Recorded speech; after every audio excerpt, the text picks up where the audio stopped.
Summer అంటేనే చాలా మందికి చిరాకు వచ్చేస్తుంది. ఎందుకంటే ఎండలు ఎక్కువగా ఉంటాయి కదా! నాకు మాత్రం సమ్మర్‌లో చాలా రకాల వెరైటీస్ దొరుకుతాయని చాలా ఇష్టమవుతుంది. ఎందుకంటే సమ్మర్‌లో మనకి మామిడికాయలు దొరుకుతాయి, తాటి ముంజలు దొరుకుతాయి, కర్బూజా అలాగే పుచ్చకాయలు ఇవన్నీ కూడా విరివిగా దొరుకుతాయి. అంతే కదండోయ్! చింత చిగురు నా ఫేవరెట్.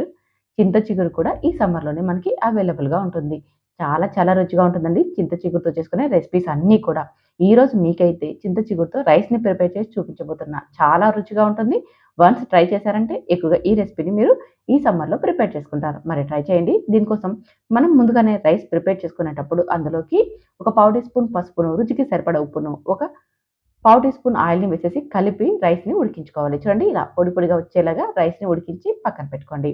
రైస్ అంతా మనకి పర్ఫెక్ట్‌గా అయిపోయాక ఇప్పుడు అందులోకి అంటే రైస్ వేడి తగ్గకనే మనం చింత చిగురును నలిపి వేసుకోవాలి. ఈ చింత చిగురు బాగా లేతగా ఉన్నది తీసుకోవాలి.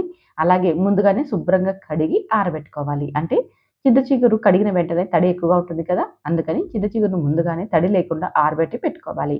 ఇప్పుడు ఆ ఆకునంతా కూడా చూడండి ఇలా నలుపుకోవాలి. ఇలా చేత్తో నలపడం వల్ల అదంతా మనకి బాగా స్మాష్ అయిపోతుంది. మీరు కావాలంటే నైస్‌గా మనం కట్ చేసేసుకోవచ్చు. అంటే కొత్తిమీరని ఎలా అయితే చిన్నగా తరుగుతామో ఆ విధంగా అయినా సరే కట్ చేసేసుకోవచ్చు. నేనైతే ఇలా చేత్తోనే నలిపేస్తున్నానండి. ఇలా అంతా కూడా మనకి ఎంత కావాలో అంత రైస్‌లోకి కలుపుకోవాలి. మనం పులుపు తినేదానిని బట్టి ఈ చింత చిగురును నలిపి వేసుకోవాలి. ఈ చింత చిగురు లేతది కాబట్టి కాస్త ఒగరుగా కూడా ఉంటుందండి. అందుకని మనం చేసుకునే ఈ రైస్ అనేది కాస్త ఒగరుగా, మరి కాస్త పుల్లగా చాలా చాలా టేస్టీగా ఉంటుందండి. అందుకే మీరు తినగలిగే పులుపుని బట్టి ఈ ఆకును నలిపి వేసుకోండి. ఇలా వేసేసుకొని ఇదంతా బాగా కలిసేలాగా రైస్‌లో కలుపుకోవాలి. రైస్ వేడిగా ఉన్నప్పుడే వేయడం వల్ల ఆ వేడికి ఈ ఆకంతా కూడా మనకి బాగా మగ్గిపోతుంది. ఇలా కలిపేసేసి మూత పెట్టి పక్కన పెట్టుకోండి. ఇప్పుడు స్టవ్ మీద పెనం పెట్టుకొని పోపుకి సరిపడా ఆయిల్ వేసుకోండి. కావాలంటే మీరు నెయ్యితో కూడా ప్రిపేర్ చేసేసుకోవచ్చు. ఇంకా టేస్టీగా ఉంటుంది. ఇప్పుడు ఇందులోకి ఒక 3 స్పూన్స్ దాకా వేరుశనగ విత్తనాలను వేసి వాటిని కాస్త ఫ్రై చేసేసుకోవాలి.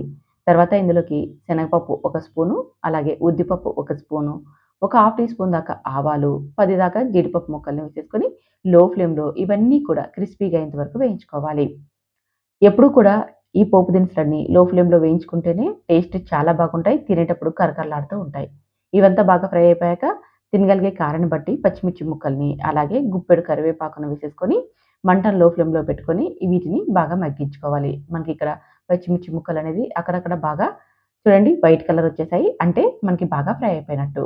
ఈ పోపు అంతా బాగా ఫ్రై అయిపోయింది కదా! ఇప్పుడు స్టవ్ మీద నుంచి దించేసేసుకోవాలి. ఇందులోకి మనం ఎక్స్‌ట్రాగా చిల్లీ పౌడర్ కానీ ఏమి వేయమండి. అందుకని మీరు ఎంత స్పైసీని తినగలరో దాన్ని బట్టి పచ్చిమిర్చిని వేసేసుకోండి. పోపు బాగా ఫ్రై అయిపోయింది కదా! ఇప్పుడు స్టవ్ మీద నుంచి దించేసేసి, మనం ముందుగానే రైస్‌లోకి చింత చిగురుని వేసి పెట్టుకున్నాం కదా! ఆ రైస్‌లోకి ఇదంతా వేసేసుకోవాలి. ఇలా వేసేసుకొని ఇదంతా రైస్‌లో కలిసేలాగా కలుపుకోవాలి.